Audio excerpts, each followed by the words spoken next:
Hello guys, जैसा कि हमने लास्ट वीडियो में देखा था, हमने लास्ट वीडियो में शरीर के जो बहुत सारे शरीर के जो टर्म्स है उसके बारे में जाना था कि शरीर रचना के बारे में क्या डेफिनेशन है, फिर रिंदन एनाटॉमी और वो सब एनाटॉमी के। तो आज हम दूसरे टर्म्स के बारे में जानेंगे इसके। तो जैसे सबसे पहला अभी हमने जो एनाटॉमी होती है उसमें होता है गर्भ की परिभाषा। तो जब गर्भ की परिभाषा में वो बात की गई है कि शुक्र शोणित जीव संयुग तू खलु कुक्षिगत गर्भ संज्ञा, यानी जो गर्भ की परिभाषा कि गर्भ क्या होता है तो उसके बारे में बताया गया है कि जब शुक्र और शोणित, जो शुक्र यानी होता है स्पर्म और जो शोणित होता है उसको आर्तव बोलते हैं, यानी जो उसका क्या बोलते हैं उसको ओवम, और फिर उसमें जीव यानी जो हमारी चेतना होती है, इसमें चेतना की बात की गई है, या फिर हम उसके कुछ साउल भी बोल सकते हैं।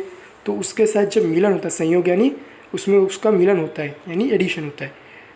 देन जब हमारा खलु, ठीक है, यानी यूटेरस, ठीक है, तो उसमें उसे कुक्षिगत गर्भ संज्ञा, तब उसे गर्भ बोलते हैं, ठीक है।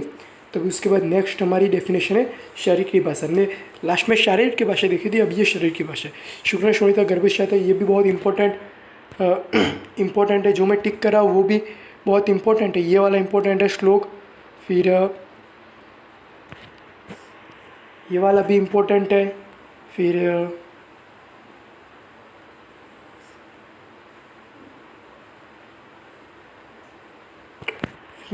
ये वाला श्लोक भी इम्पोर्टेंट है, ठीक है।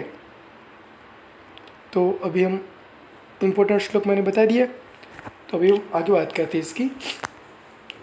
तो ये श्लोक आपको बहुत पूरा आता है। ये तो अभी मैं आपको हिंदी में बता रहा हूँ और इंग्लिश में भी बता रहा हूँ। इसमें हिंदी में लिखा है, अगर आप इंग्लिश में पढ़ते हैं तो आप इसको इंग्लिश में भी ले सकते हैं, इंग्लिश में भी। फिर डेफिनेशन ऑफ बॉडी है, ये भी आप पढ़ सकते हैं कि body is organisation of trunk and various organs and systems and cooperation and coordination mention with each other, ठीक है। तो ये बहुत शरीर की परिभाषा शुक्र शोणित गर्भस्यात् आत्मा प्रकृति विकार समुचित गर्भित उच्यते तम चेतनावस्थी वायु विभजित। ये श्लोक बहुत इंपॉर्टेंट है, ये तो आपको करना ही होगा, लिखना ही होगा। फिर इसके बाद षडंग शरीर, तो ये सब डिवीज़न यानी हमारी बॉडी के जो 6 पार्ट में डिवाइड है, इसमें आपको ये वाला श्लोक करना है, ठीक है, ये वाला श्लोक करना है। उसके बाद एनाटॉमिकल पोजीशन, ये आपको मॉडर्न एनाटॉमी में काम आएगा। तो इसे आपको बात करना है कि जब बॉडी को स्टैंडिंग पोजीशन में होगा, फिर उसके दो तरफ हाथ होंगे, फिर पैर, ऐसे करके इसका पूरा एक है। तो ये आपको करना होगा, ये आपको इंग्लिश में करना होगा, एनाटॉमिकल पोजीशन। फिर नेक्स्ट है प्लान्स ऑफ बॉडी। तो हमारे बॉडी में कौन कौन से प्लान होते हैं, तो सबसे पहला है सजाइटल प्लान, ठीक है। तो जब हमारी बॉडी होती है उसको सेंटर में से जो डिवाइड करे उसे बोलते हैं सजाइटल प्लान, या वर्टिकल प्लान भी बोलते हैं। ये हमारे राइट और लेफ्ट में डिवाइड करता है, ठीक है, तो उसे सजाइटल प्लान बोलते हैं। फिर मिड सजेटल प्लान, ये हमारा जो सजाइटल लाइन है ये, तो ये मिड सजाइटल लाइन भी वैसा ही है, उसके पास से गुजरता है थोड़ा सा पास से। फिर पैरासजाइटल प्लान, ये हमारे कुछ काम का नहीं आएगा। फ्रंटल कोरोनल प्लान, ये बहुत ज़रूरी है, ये हमारे बॉडी को 2 पार्ट में डिवाइड करता है, एक टॉप और एक बैक में, यानी ऊपर की और नीचे की, ठीक है। फिर उसके बाद ऑब्लिक प्लेन, जो प्लेन वर्टिकल भी नहीं है हॉरिजॉन्टल भी नहीं है, तो उसके बोलते हैं ऑब्लिक प्लेन। ऐसे जो ये हमारा वर्टिकल प्लेन हो गया, हॉरिजॉन्टल प्लेन, लेकिन जो ये वाला प्लेन है ये हो गया हमारा ऑब्लिक प्लेन, ठीक है। एक्सिस ऑफ मूवमेंट, ये एंगुलर मूवमेंट है। और फिर इसमें फ्लेक्सेशन में क्या होगा कि जब बॉडी होगी तो उसके जो कोई भी, जैसे हमारा ये हैंड है, ठीक है, अगर ये डिक्रीज़ होगा इसका एंगल तो इसका होगा फ्लैक्चुएशन, यानी ये बहुत इसका एंगल जो है ये डिक्रीज़ होगा, ठीक है। ये हमारा लेग है ऐसे स्टैंडिंग पोजीशन में, लेकिन जब ये लेग हम ऊपर की ओर करेंगे, ठीक है, तब इसके एंगल जो होगा वो इसका हम ऊपर तो कर नहीं सकते इस लेग को, तो ये हमारा गलत बात हो गई। जब हम लेग को पीछे की तरफ मुड़ेंगे ऐसे, हम इस तरह ले गए ये हमारा, ठीक है, तो उसको तब होगा इसका फ्लेक्सेशन लेग में। फिर हाइपर एक्सटेंशन यानी खिंचाव, जब हमारी बॉडी को हम बॉडी से दूर ले जाएंगे तब एक्सटेंशन होता है। फिर हाइपर एक्सटेंशन वही ज़्यादा थोड़ा सा। फिर एबडक्शन में यानी हमारी बॉडी से जब भी कोई हाथ या चीज़ हमारी दूर जाती है तब उसे बोलते हैं एबडक्शन, ठीक है।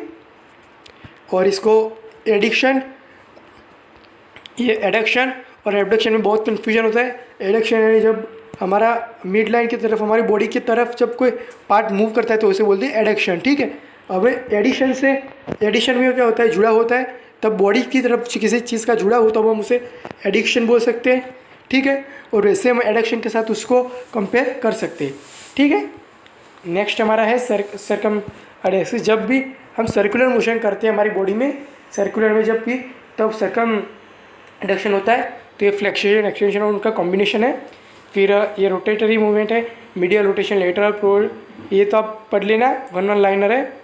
फिर ये हमारी बॉडी को सुपीरियर, यानी जब कोई ऊपर की तरफ, जब हमारे हेड के रीजन में जब कोई पार्ट होता है तो उसको बोलते हैं सुपीरियर, ठीक है। नेक्स्ट है इसके बाद इन्फीरियर, यानी जब हमारा काउडल, यानी जो हमारे फीट पार्ट की तरफ जो भी कोई चीज़ है तो उसको बोलते हैं इन्फीरियर। फिर एंटीरियर हमें आगे की तरफ, एंटीरियर का दूसरा नाम है वेंट्रल, ठीक है, ये हमारा वेंट्रल हो गया। फिर पोस्टीरियर यानी डोर्सल एरिया। फिर मीडियल में, ये मिसाइल याद रखने की ज़रूरत नहीं है। फिर लेटरल, यानी जब भी हमारा किसी भी साइड में होगा तब उसे लेटरल बोलते हैं। फिर इंटरमीडिएट, ये ना कोई दोनों स्ट्रक्चर के बीच में जब होगा तब इंटरमीडिएट होगा। फिर इप्सिलेटरल, तो इसमें जब कोई बॉडी या कोई ऑर्गन, कोई दो ऑर्गन एक ही तरफ होंगे तब उन दोनों को एक दूसरे के इप्सिलेटरल बोलते हैं, ठीक है। जैसे गॉल ब्लैडर है और असेंडिंग कोलर एक ही तरफ होते हैं लार्ज इंटेस्टाइन के, तो उसे बोलते हैं इप्सिलेटरल, ठीक है। फिर कॉन्ट्रालेटरल, यानी ऑपोजिट साइड्स ऑफ, जैसे कोई, रुकिएगा, अगर कोई इस तरफ है और कोई इस तरफ है तो इसके दोनों कॉन्ट्रालेटरल हो गए। लेकिन जब यही दोनों इस तरफ है इसके, तो इसको इस्पिलेटरल बोलते हैं, ठीक है। फिर प्रॉक्सिमल, डिस्टल, सुपरफिशियल, ये भी आपको याद रखने की, ये पोजीशन, सुपाइन पोजीशन को भी याद रखने की ज़रूरत है। फिर ये सारी पोजीशन है, प्रॉन पोजीशन में भी याद रखने की ज़रूरत है आपको। फिर ये सारी डेफिनेशंस है, ये भी आपको याद रखनी होगी पूरी।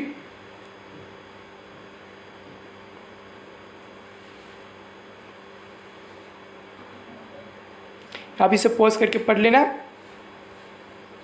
ये सारी बहुत सारी डेफिनेशंस है, ठीक है। इसी के साथ हमारा फर्स्ट चैप्टर क्लियर होता है। तो थैंक यू वेरी मच। अगर आपने हमारे चैनल को सब्सक्राइब नहीं किया तो सब्सक्राइब कर लीजिए और बेल आइकन को प्रेस कर लीजिए और इस वीडियो को अपने दोस्तों के साथ शेयर कीजिए। Thank you.